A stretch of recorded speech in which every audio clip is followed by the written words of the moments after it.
Anda masih bersama kami dalam Berita Lampung. Bagi Anda yang baru bergabung, inilah Berita Lampung pilihan hari ini.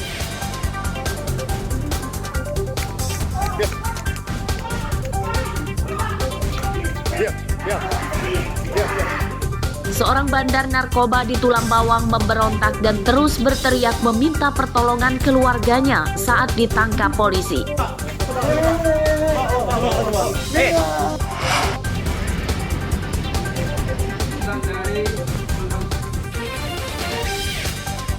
Puluhan nasabah mengeruduk salah satu kantor asuransi di Bandar Lampung menuntut pencairan dana asuransi.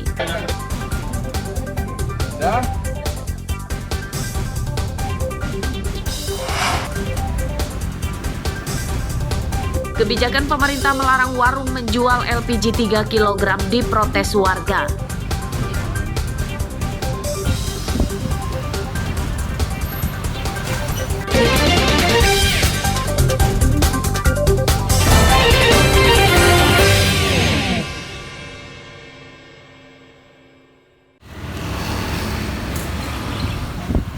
Pemerintah tampaknya kewalahan memberi subsidi gas LPG kepada rakyatnya.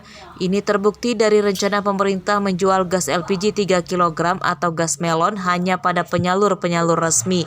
Aturan tersebut akan menyebabkan penyaluran atau penjualan pada pengecar seperti warung kecil tidak boleh lagi. Aturan pemerintah yang melarang warung menjual gas LPG 3 kg menuai protes warga dan pengusaha warung.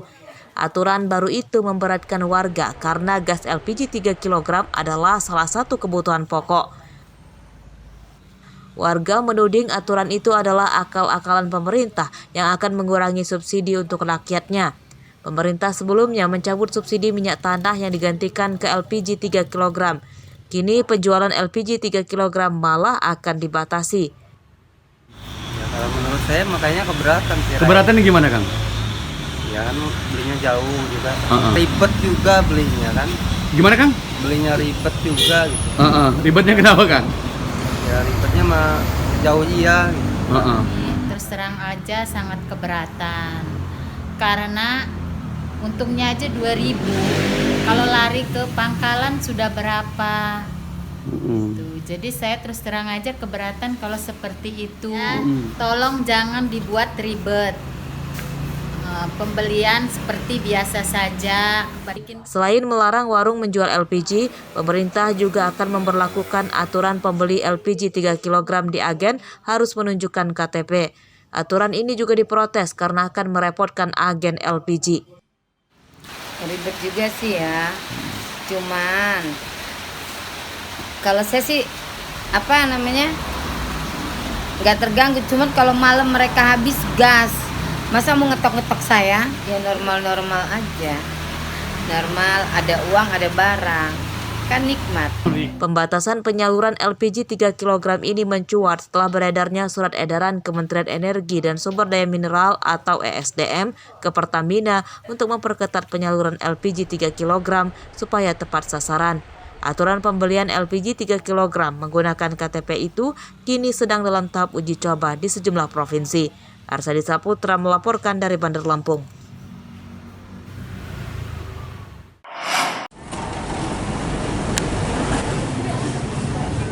Perusahaan Daerah Air Minum atau PDAM Wairilau Bandar Lampung gagal mencapai target pendapatan konsumen baru di tahun 2022. Dari target 8.000 pemasang baru, hanya tercapai hampir 1.500 pemasang baru. Pada tahun ini, PDAM Wairilau menurunkan target pendapatan konsumen baru. Dari target 8.000 konsumen di tahun 2022, target tahun ini hanya mendapatkan 4.000 konsumen baru. Perusahaan air minum plat merah ini berjanji akan meningkatkan pelayanan di tahun ini, salah satunya menjaga kelancaran distribusi air sampai ke rumah-rumah konsumen. Semula kita mempunyai target untuk pencapaian konsumen baru itu sejumlah 8.100 SR atau pelanggan. Namun kita capaian target kita sampai dengan Desember 2022 1.425 SR.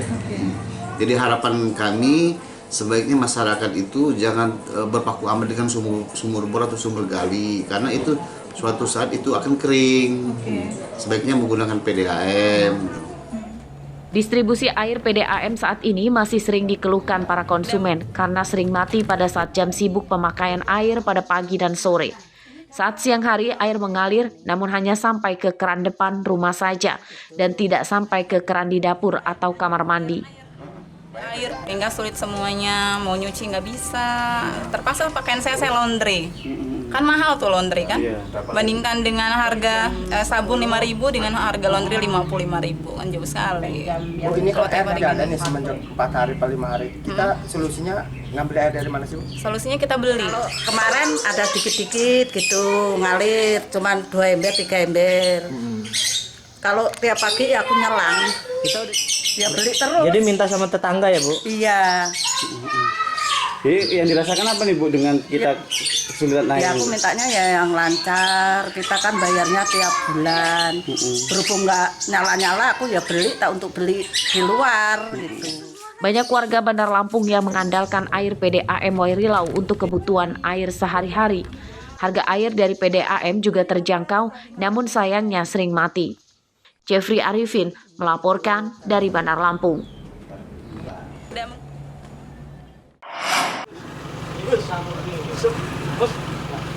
Korban bencana angin puting beliung di Desa Sidoharjo, Kecamatan Penawartama, Tulang Bawang, Selasa pagi bergotong royong memperbaiki rumah. Hari kedua pasca bencana itu, permukiman di desa ini belum rapi karena banyak rumah yang rusak dan puing yang masih berserakan.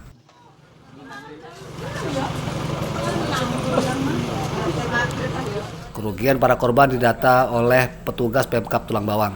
Terdapat 65 rumah, 1 sekolah, dan 1 kantor polisi yang rusak akibat diterjang angin puting beliung. Kemarin tadi malam kami dan tim BPBD beserta Polsek dan Ramil sudah meninjau lokasi dan saat ini sedang dilakukan pendataan. Sampai saat ini data yang telah masuk ke kami sekitar 65 rumah, 1 polsek dan 1 sekolahan.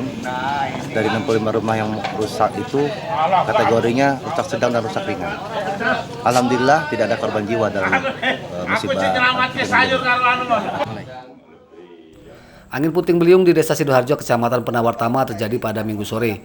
Angin kencang yang disertai hujan lebat itu menakutkan warga. Mereka berhamburan keluar dari dalam rumah untuk menyelamatkan diri. Kalau korban alhamdulillah nggak ada, tapi cuman kalau kerusakan sekitar 65%. Ini rusak dan alhamdulillah keluarga saya sudah ajak keluar dan sampai pintu-pintu itu kedobrak angin lepas dari rumahnya. Pas saat sudah terjadi ya? Iya. Pertama diketahui angin tersebut dari mana? Dari arah barat, Pak. Dari arah barat, pojok langsung lari ke sini, nah, langsung kena rumah saya ini.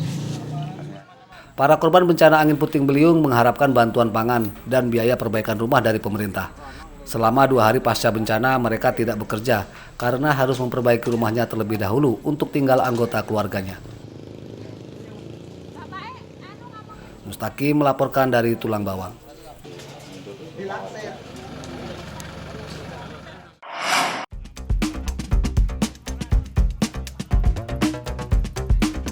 Kekayaan hasil laut pesisir barat sudah tak diragukan lagi. Salah satu yang terkenal dan jadi ikon wilayah paling ujung barat Lampung itu adalah ikan blue marlin atau biasa disebut warga pesisir barat ikan tuhu.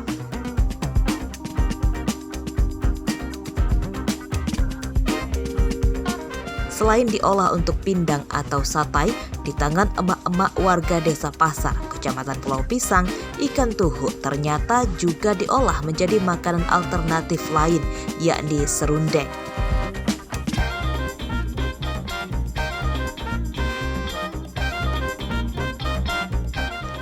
Bumbu dan rempah yang dibutuhkan tidak terlalu sulit didapat, seperti bawang, cabai, ketumbar, kujit, kelapa parut, dan lain-lain.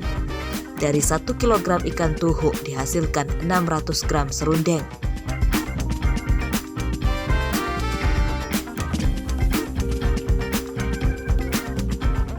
Karena masih baru, emak-emak kelompok UMKM Marlin itu kerap mendapat kendala, seperti waktu pembuatannya hingga 4 jam sehingga belum diproduksi massal, modal yang terbatas, hingga kesulitan transportasi dari pulau.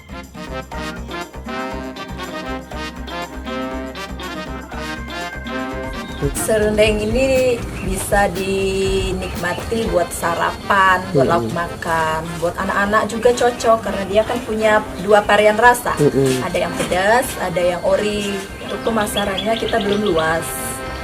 Kita ke jaringan Facebook, terus dari teman ke teman.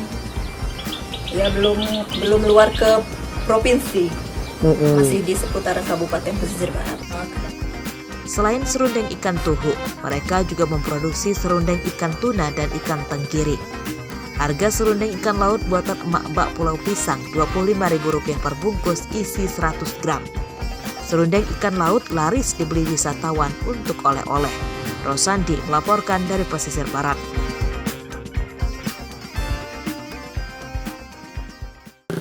Pemirsa, informasi tadi sekaligus menutup perjumpaan kita kali ini.